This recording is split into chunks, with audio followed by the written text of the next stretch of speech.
Dear friends, this is Nishant Rastogi and you are watching CNRI.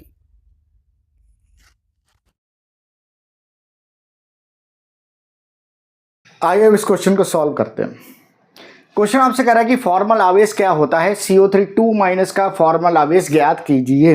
आपको ये बताना है कि फॉर्मल आवेश क्या होता है और CO3 2 माइनस में फॉर्मल आवेश आपको ज्ञात करना है। हर एक परमाणु में आप आवेश ज्ञात करते हैं। तो सबसे पहले तो हम यहाँ पर बात करते हैं कि फॉर्मल आवेश क्या होता है। फॉर्मल आवेश और इंग्लिश में हम इसको कहते हैं फॉर्मल चार्ज। ठीक है ना। तो देखिए ऐसा होता है कि जब क्या हुआ कि लुईस का अष्टक नियम आया, उसके बाद में लुईस की बहुत सारे अणुओं की संरचना बनाएगी और जब संरचना बनाएगी तो एक एक अणु की कई कई संरचना बन रही थी। अब ये कैसे पता चले कि ये लुईस के अष्टक नियम को फॉलो कर रही है और उसके अनुसार ये बनी हुई है, तो इसको पता करने के लिए फॉर्मल चार्ज लाया गया। तो एक्चुअल में फॉर्मल चार्ज जो था वो किसी भी अणु या आयन में प्रत्येक परमाणु के ऊपर आवेश होता है। यानी कि फॉर्मल चार्ज जो होता है, यानी कि फॉर्मल आवेश जो होता है, यह किसी भी अणु या आयन की लुईस संरचना में उसके ऊपर ज्ञात आवेश होता है। आवेश होता है। फॉर्मल आवेश यह बताता है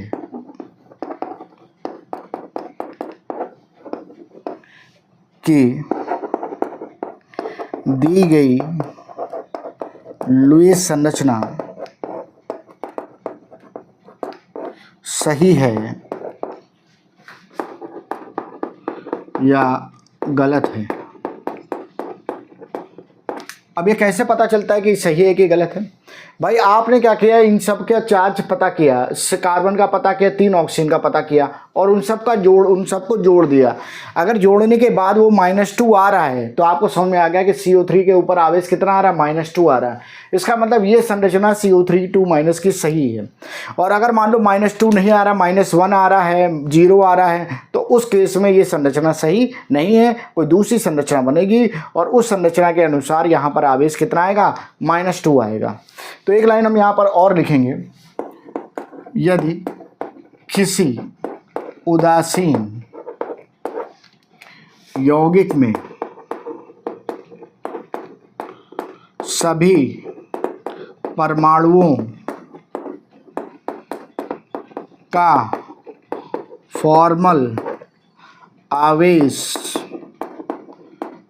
0 आता है या किसी आयन में योग फॉर्मल आवेश का योग उस आयन के आवेश के बराबर आता है, तो वह संरचना सही होती है। बात समझ आई ना। तो वह संरचना कौन सी, लुईस संरचना। तो वो लुईस संरचना जो होगी वो कैसी होगी, सही होगी। अब इसको ज्ञात कैसे करेंगे, फॉर्मूला क्या है इसका। तो देखो फॉर्मल आवेश जो होता है ये बराबर होता है मुक्त अवस्था में उस परमाणु की संयोजक परमाणु के संयोजी इलेक्ट्रॉनों की संख्या -½ गुणे बंद बनाने के लिए प्रयुक्त इलेक्ट्रॉनों की संख्या और माइनस कुल अबंधित इलेक्ट्रॉनों की संख्या।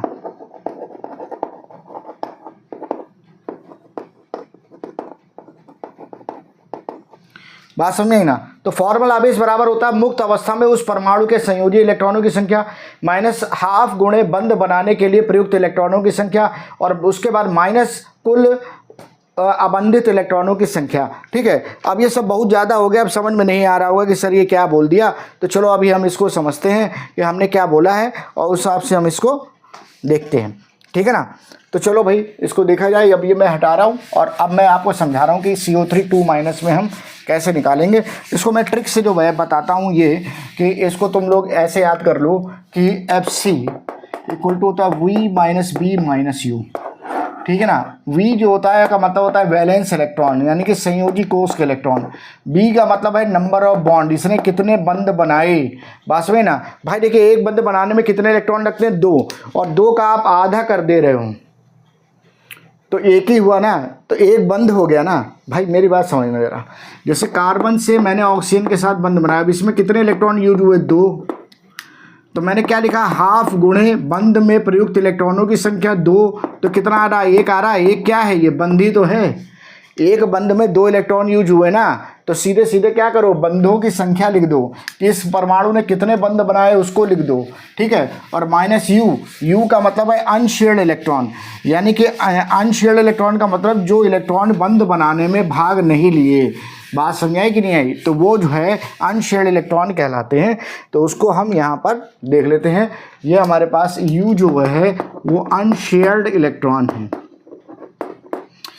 अब देखो हमको एग्जाम्पल जो दिया गया है वो दिया है, हमसे पूछा है CO3 2 माइनस का। तो चलो हम इसकी एक संरचना, लुईस संरचना बना लेते हैं और उसके बाद बात करते हैं।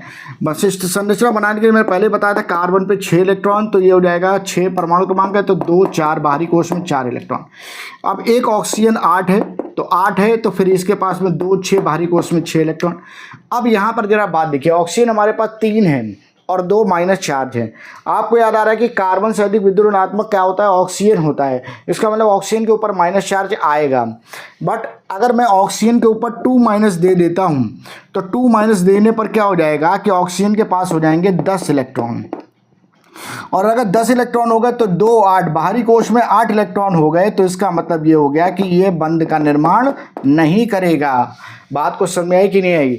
अब लुईस संरचना ये कहती है, लुईस ऑक्टेट थ्योरी ये कहती है कि कोई भी परमाणु बंध का निर्माण अपने ऊपर 8 इलेक्ट्रॉन पूरे करने के लिए करता है, लेकिन इस आयन के ऊपर, परमाणु आयन, ठीक है, ये इस आयन के ऊपर जो होगा इलेक्ट्रॉन ही 8 हो गए बाहरी कोश में, तो ये बंध का निर्माण नहीं करेगा।